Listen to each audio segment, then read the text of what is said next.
Hello there, everyone. I'm Mason Beam with the Wise News Network, and today I'm here with Vickie Spurling and Jill Puett, and we're going to talk about the new mural for the Post 100 Legion, or maybe all the Legion, that is behind us on the side of Pete's Fishbox on, what street are we on, guys? We're on First Street.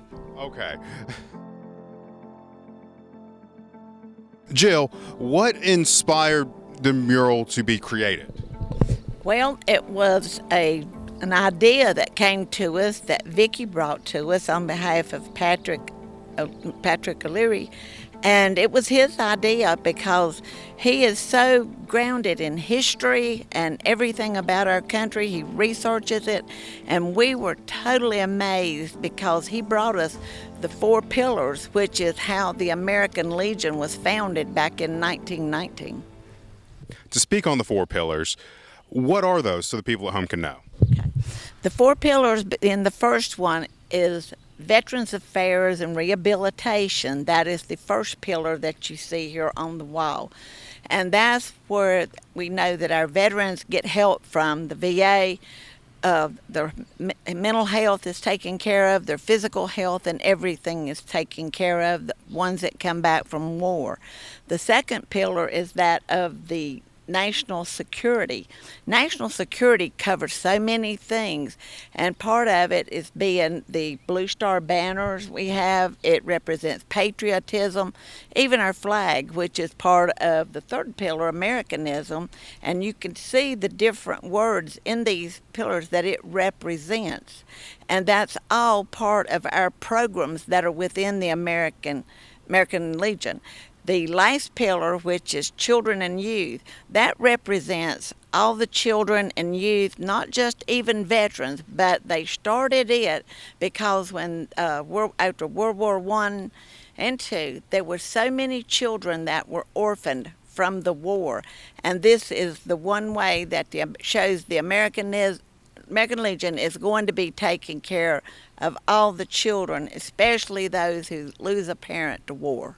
Yes, that's always a tragedy, and I was dealing with that a few weeks ago at the Mission 22 event because I've had both losing them to war and then losing them to the after effects of war.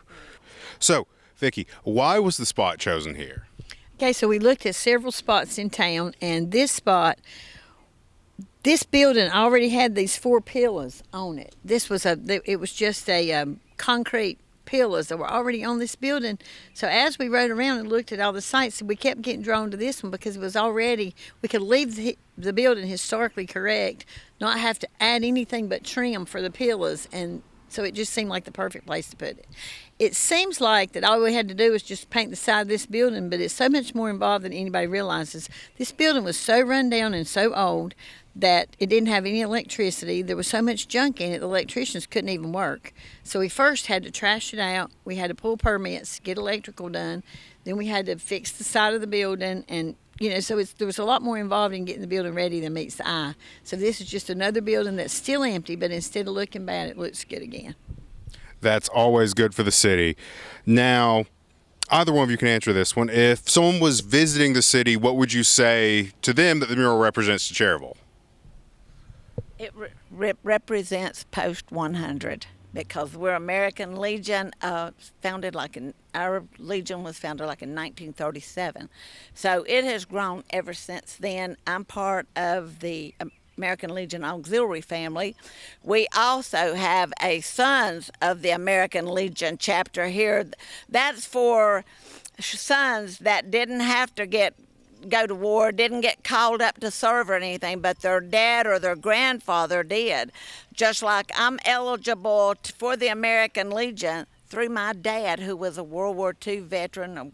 He was a 101st Airborne paratrooper in the Battle of the Bulge. And by being a part of the American Legion family, I'm able to give back to the veterans and for what they need and do for our veterans. I currently serve as the American Legion hospital rep for the VA in Asheville now, and we go up there, we do things for our veterans, we see that they get the needs of things that they need, so we're constantly looking for ways to make their lives better for the ones that live there year-round in the community living center. But everything we do helps to fund that. The government doesn't fund everything. So they look up there, Volunteer Services looks to the American Legion Auxiliary, and we come forward with help, and so does our post here also. So it is awesome. You know, during the state tournaments we had here back to back, I was sending all of our area commissioners was coming up here. Our commander has been up here and looked at this mural, and they were just totally blown away. So that is the most beautiful sight to see on a building here that tells the people the story of the American Legion. With this American Legion, each of these pillars has got 25 words after it. And Patrick O'Leary and I sit down and came up with these words, and we really worked on this before it went to the graphic artist. But there's 25 words, so there's 100 words on this mural, and that's dedicated to Post 100. That's the reason for the choice of having the 100 words. And that leads me to an interesting question. Who was the graphic artist that did this design? Her name is Erica, and she is out of Statesville. She works for Rocky Creek Farm, which is a therapeutic riding farm that's owned by Mr. O'Leary, and she does all his graphic art, so that's who did that for us. Okay. So, Vickie, obviously Patrick O'Leary is involved in the project. Who all was involved in the project, and what was kind of involved in making it come together? Okay, so started out with his idea of the 4 pillars, and then we took it to the Legion. The Legion had a whole committee that helped us to decide, about the mural and whether or not we liked it. And then when we got our idea and got it approved by the Legion and got it approved by the city, we took it to the city council and got it approved. Then Erica started working on the design. We went back and forth, and then when Patrick and I got it the way we wanted it, then we took it back to the Legion and to the city to get their approval. So all they were involved. And then when we got the mural done, Go Big Print out of Shelby could print these big pieces on this poly metal without having any seams in it. So they did that. And then Vic Hoyle with our team did this framing, and he actually fixed the building. Donald Alexander from Cherryville painted the building. Gary Dellinger did the electrical in the building, but then the framing was all done by Vic Hoyle. So he really did the final touches on it. And then we kind of covered this on why it's here, but why not the Legion building? At that time, the brick on the Legion building, very porous and everything, and with the pillars and all, Vickie and them came up with the right place to put it. It's beautiful, and we really like it. And this can be either of you. Do you think it'll help attract people to town that we have so many murals and so many things like that? It just makes the town look a little bit better. I definitely think so. We already have people that come to see it. And by lighting up these murals, it has been able to light up our parking lots, but lighting them up draws attention to them. So if you ride through town at night, you can't help but see our murals because now we have them lit. So it's really been a big help. It draws your attention. Yeah, we actually used the one right over there for the city of Cherryville as a backdrop for our 4th of July video while the fireworks were going up above it. So I can agree with that. So this can be either one of you. How do you guys think that projects like this help Cherryville retain that small town feel while still growing? From my standpoint, I think it helps to show people that know what it's looked like before and seeing it now. We have come a long way with improvements, and I constantly get feedback from people that are here from other towns. And even when I'm in Raleigh, people that come up here to the ball games, they comment to us and say this is a beautiful town. They love our murals. They've walked around and just looked at all of them. But we're just truly blessed to have the support now that we do have here. I want to add something. So we keep on our project list, one of our projects is what's the next mural. So anybody who has any suggestions on where to put it and what to do with the next mural, we're looking to put up another one. So we're moving on with murals. So help us out if you have any suggestions. You heard that, folks.